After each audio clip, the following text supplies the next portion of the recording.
You're telling me I could make thousands of dollars from a 20-second video? Oh yeah. Hey everybody, my name is Hisham Khan and welcome to Income Over Outcome. Now a lot of you really enjoyed my debate with the millionaire dropout over the value of college. So today I decided to bring on another guest. Her name is Elena Shinahara. She's a 4-time national gymnastics champion, the #1 most followed athlete on TikTok with over 5 million followers, and on top of that, she's still in college. Now Elena has a really interesting life that I think all of you could learn from. We're going to be talking about how you can balance school with a bunch of different hobbies, how you can excel at whatever you want to do, and of course we're going to talk about if college is really worth it. Now Elena, let's get right into it. How exactly did you get started with gymnastics? My mom was actually a rhythmic gymnast in Japan, and she was also in the national team in Japan, and I thought it was cool that we had equipments at home and she would like show me stuff, and I was like, ooh, it's fun. Oh, okay. So your mom inspired you? How did you end up joining the USA team though? I wasn't an American citizen. I was actually a Japanese citizen and came to America with my parents, and we had a green card. Oh, wow. Yeah, so I couldn't actually go to nationals when I was younger because you have to be an American citizen if you want to go to nationals and become part of the national team. But in 2014-ish, my dad got his American citizenship, and that allowed me to become an American citizen. And then 2015 was my first nationals, and then I got into national team, thankfully, as a junior. But like altogether, I've been in national team like 4 times.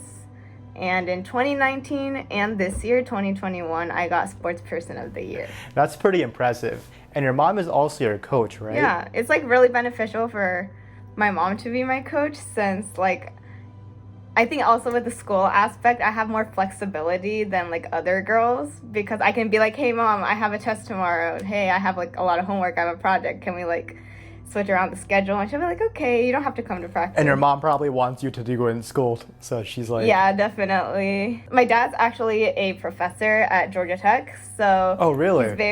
He's like very, education is important. So he's like, whatever you do, try to aim at your highest level. So I'll try my best in my school education-wise and my sport. And yeah, in high school, I would take like a bunch of AP classes, extracurriculars at school, and then afterwards I'll have practice, and yeah, it was like a lot. So like, when do you have free time, or do you not? I feel like since I've been doing it since I was like 6 years old, I'm really good at multitasking.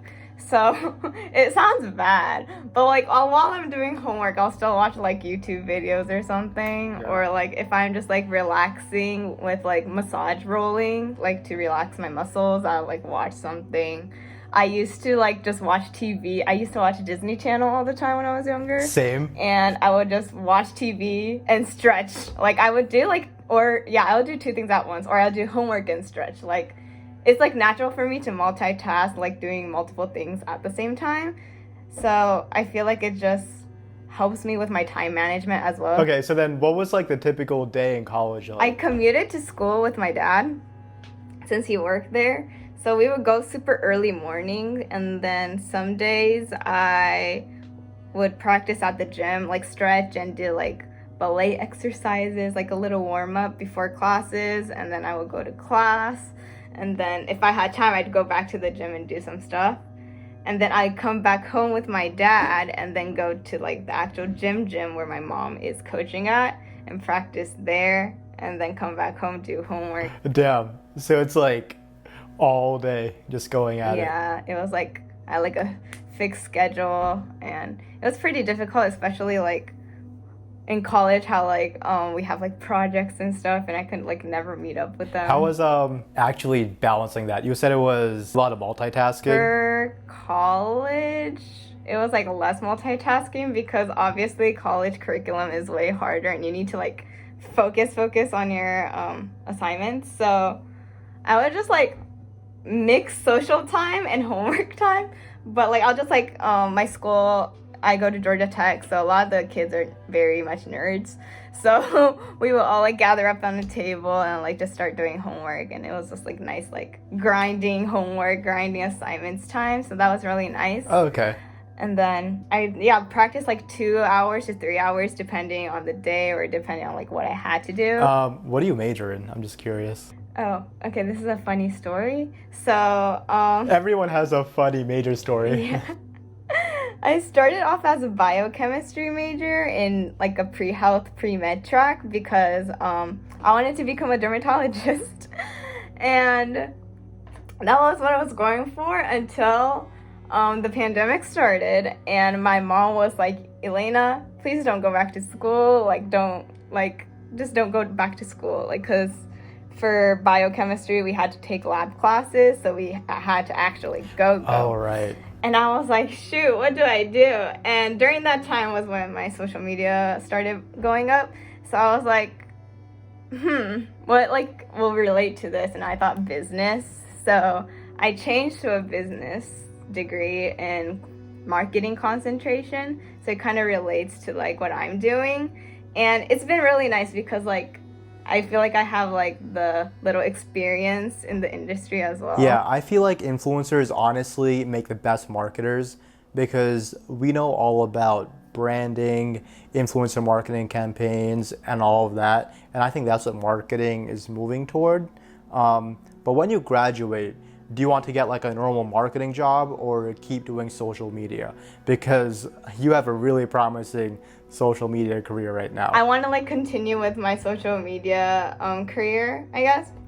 But like also having that marketing degree, like if I ever want to quit social media or if social media won't like put food on the table for me anymore, I can always like have that degree I can rely on, as well as like I have the experience and I can make like connections through like people I've met in the industry. You know, that's a really smart perspective on going to school. Yeah. A lot of people are probably like, why don't you just drop out? You're a successful athlete, you have millions of followers, and you're making pretty good money, so there's not really a point of school for you.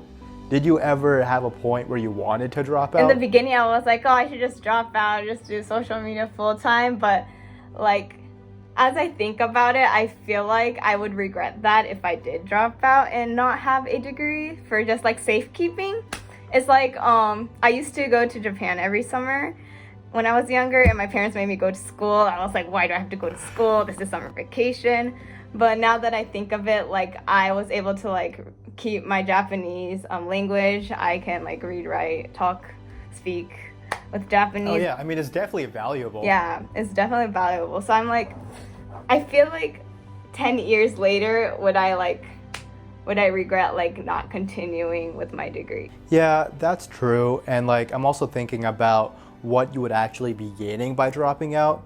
You would be losing your degree, and sure, you would have more time for your business, but you're already able to run your social media successfully while you're in school. So I don't know if dropping out would have really been worth it for you. And I feel like it also helps with creating content and seeing like, oh, like what kind of analytics should I pay attention to, or like 100%. Yeah, what kind of like stuff would like my audience would like enjoy. Yeah, you're actually able to apply what you're learning in school to like your real life and content and all of that stuff that you're actually like passionate about. But your approach is the most intelligent way to go about it, because you never know if you're ever going to need your degree. Yeah, you never know what's gonna happen. Yeah, like you never know when like TikTok, when it was gonna get banned. Like you never know when like something's gonna go away, or your content no one's just interested in your content because I don't know, like some things happen, you know. So or you get canceled. I don't know.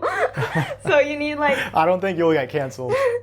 So you always like need like, I feel like you need like a little backup, you know, just in case for like your future. One thing I always say in my videos is always have a backup plan.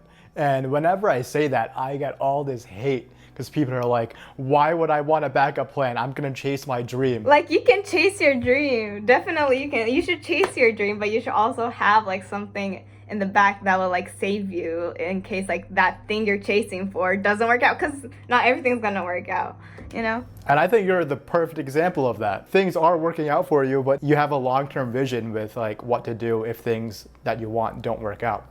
I feel like definitely with my dad being a professor, he like constantly reminds me, he's also like an immigrant, so he constantly reminds me like, oh, I want you to be able to like support yourself and like have enough like income. He wants me to have consistent income, and like that's what I've been trying to do, not just TikTok, but like starting YouTube. I also stream on Twitch. I started. Oh, really? That's cool. Yeah. So I want to like make sure I have like different outlets I could go to, and yeah, just continue expanding that way. Yeah, I feel like with social media, diversification is key because like yeah, definitely. If one platform dies off, like if TikTok dies off tomorrow, you'll still have YouTube and Twitch as a backup. That's probably the most important thing. How do your parents feel about all the social media stuff? So, in the beginning, my dad was especially confused. He was like, "Oh, she's just having like one viral video and that's it. Like, it's just for fun." I was like, "Yeah, it is for fun, definitely." But I was like starting to become more interested in like content creation and going towards that route for my career wise. And he was very skeptical at first. He was like, "It's not like a consistent job, obviously," but after I started like doing more like sponsorships and getting more like recognition from like articles and things, he was like, "Oh, okay, I guess you can start doing that." But when the brand deal money comes in, that's when they know. When the money comes in, they understand, oh, it can be an actual job. When I first told my parents too I was making money doing this, they're like, "What do you mean you're making money? Like, all you do is just talk to a camera. Who's paying you? You're telling me I could make thousands of dollars from a 20-second video." Oh, yeah. It sounds though like you actually kind of think through all your stats and everything and think through, yeah, definitely, you know, what to post. You're like strategic with that as well. I feel like we watch like which videos have like what type of watch time, how many percent watch time. I know like some people, I know like whenever there's like some viral video that did good, they'll make like a series out of it because they're like, oh, this is what people want to watch, and then they'll obviously do well and stuff. So yeah, I feel like looking and paying attention to like what people actually want is also nice. Like you should also post what you want to post, but also like look at what your audience wants to see from you. Yeah, I feel like a lot of people don't realize how much goes on behind the scenes with like actually thinking through the analytics and all of that. Like people just think people on social media just post random things and are lucky. But I want to say the majority of people I've met on social media who are successful are very, very strategic about it. What made you want to start making videos in the first place? I started social media content like last year around March, around when pandemic started to hit. Yeah, me too. And yeah, I feel like it was mostly because I had less practice time. I didn't go to the gym as much, and I just had a lot of free time and I was bored. So I couldn't train as much, so I just like did some stretches at home by myself, and while I was doing that I was like, oh, why not film it and maybe post it. I think you do it in like a cool way too though. Like you add humor into it sometimes, and then some of your edits too are just really, really funny. Like I saw your Olympic fail compilations and that got me rolling. Yeah. Do you feel that now that you have all these followers, there's like more pressure on you to be better at gymnastics or just have a certain lifestyle? I like to think I don't feel pressured, but I think subconsciously I feel pressured because this nationals, I was so nervous. Like I've never been as nervous as I was this year, but afterwards when I look back at it, I'm like, I can use this for content. So I just try to like, I think, make everything in a positive manner. And yeah, it's like not everyone's perfect. So I feel like we should also like post fails. Of course. It'll like help little girls be like, oh, it's okay. Elena also makes mistakes. And you made the most of it. Like you got good content out of it. During the thing, I was like, no, I did so bad. And then I watch it afterwards and I'm like, wait, if I make a compilation of this, it'll be so funny. Just make it content. Okay, so you're killing it on social media. You're also a really good student, but how did you train to become a killer gymnast at the same time? I feel like you couldn't be spending hours in the gym like everybody else does. My dad was like a professor and he's like in neuroscience and applied physiology. Oh, smart guy. So yeah, he will like research things. He'll be like, oh, you should like not just like repetition of training, but he'll make me do like certain types of training that would match like what I needed for my little elements and stuff. It sounds very strategic.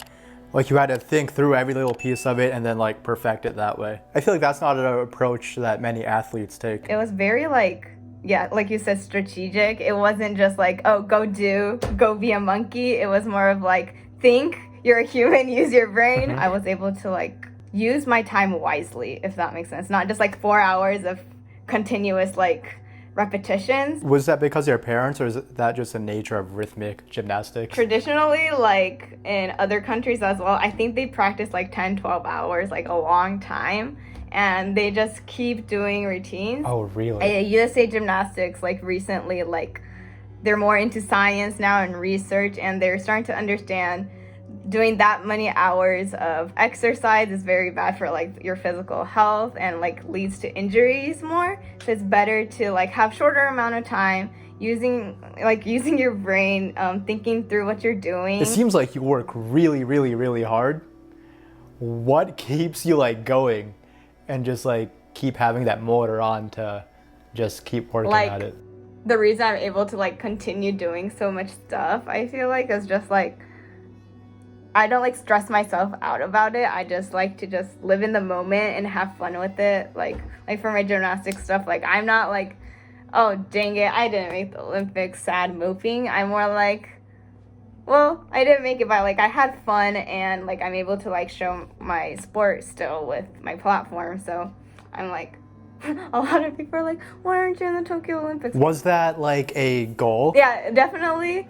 Like Olympics have always been my dream since I was like a little kid. But like compared to like the other girls, I don't practice as much. I don't put in as much of work they put in. So I feel like I don't deserve to go. Like they deserve to go. As much as I do want to go, like I've done other things that the Olympic girls have not been doing. Yeah, true. So I feel like for myself, I've accomplished a lot and I'm proud of what I've done. And just because I'm not in the Olympics doesn't mean I wasn't successful. I feel like that success depends on that person. Surely for anybody, there are things that don't work out, but I feel like you said, you can't compare yourself to other people all the time and feel like you're unsuccessful based on those comparisons, because everyone has like a different route, a different way of what success looks like. What do you say to people who watch like people like me and you on social media and like they feel like we have it all put together when the reality is we probably don't, but they compare themselves to us and they think they're unsuccessful basically comparing themselves to us? What do you say to people like that? I feel like a lot of us, we also started where they are, like posting and not getting a viral video in like the first try. Like that's definitely super hard.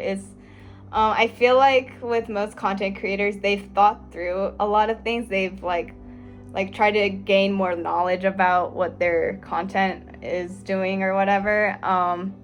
You have a lot of information. You're very educational. Like you teach like your audience a lot of different things that they probably aren't aware of, and you probably research that stuff too. Oh yeah, definitely, because you don't want to be like arguing with people. They'll probably still argue, but yeah, for me it's like it's not just me doing one video and that was like my moment. It was more of like all those 15 years of my gymnastics that has finally been able to like go into the spotlight. So I feel like it just takes time. Some people it works out for some people, doesn't work out for some people. Like maybe it's your personality that just doesn't work with the audience, or maybe it's the quality of your videos that you can't necessarily like improve because of certain circumstances. You're right. I mean, not everyone is born with everything it takes to be successful, but I do think that everyone has some sort of it factor that can make them successful, whether that's with like social media or some other career.